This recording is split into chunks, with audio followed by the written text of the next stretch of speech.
The local stock market has opened lower this morning after Wall Street was sold off heavily overnight. Joining me now is our business reporter, Ed Boyd. Ed, investors are pretty concerned about what Donald Trump might do next. So the ASX was down about 2% at the open? Yeah, 2 to 2.25% is the fall for our market. Pretty big sell-off again.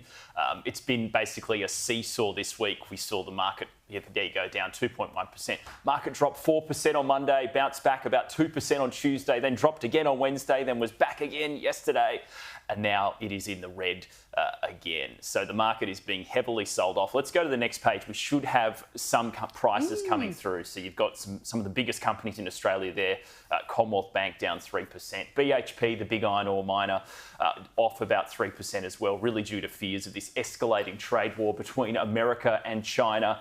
CSL, the healthcare blood vaccines manufacturer there, one of the biggest, third largest company in Australia, down 4%. AGL Energy as well, and ANZ Bank to round out the list. But let's have a look at what happened on Wall Street last night. You can see it was another big sell-off. The S&P 500, the Nasdaq and the Dow Jones all shedding substantial amounts of value again. Investors really worried about the escalation between China and the United States. So this is obviously going to continue. This market uncertainty is going to really go for quite a long period of time. We don't really know what to expect. Markets are always trying to price in what's going to happen over the next 12 months. They're always looking 12 months ahead. And with all this uncertainty, investors don't know which direction to go because we know these policy changes can happen in the blink of an eye. Trump can suddenly just announce, okay, tariffs have been put on hold. Suddenly the markets really rallied yesterday and now they're falling back again, Laura. Yeah, look, so we were watching his Twitter posts anyway, but we'll be watching them a hell of a lot more closely now. Imagine if you're an investor, you'll be watching that, and if you get the hint to buy or sell, you're going to do what he says. Yeah. Interestingly, the RBA is trying to work this all out as well.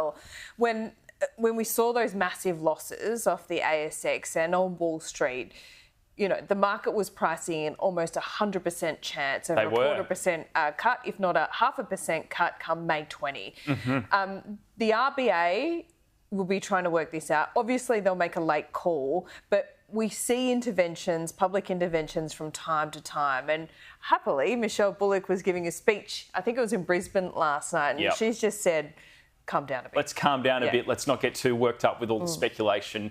Things are happening so fast, it's hard for the RBA to really do any forecasting. But yeah, her comments last night were very measured, just saying, look, we're watching the economic situation very closely. And obviously, we're ready to cut interest rates if necessary. That was the message as well that she gave at the recent rates call, which was a hold just a couple of weeks ago. But here's the current chance of a rate cut on the 20th of May. 25 basis point cut is 90.4%. Then half a 50 basis point cut there, or 0.5%. It's about a 10% chance of a cut. But then you look ahead a couple more months forward to July, 50 basis points is 83% priced in. So the Reserve Bank is obviously ready to cut rates if required. And clearly it looks like we are going to get a cash rate cut on the 20th of May, which is about 2 weeks after the federal election wraps up. But clearly this is a big turbulent time for the economy, Laura, and it's good to know the RBA's got our back. Yeah, right. So you're still looking like a likely cut, even though the ASX has come back.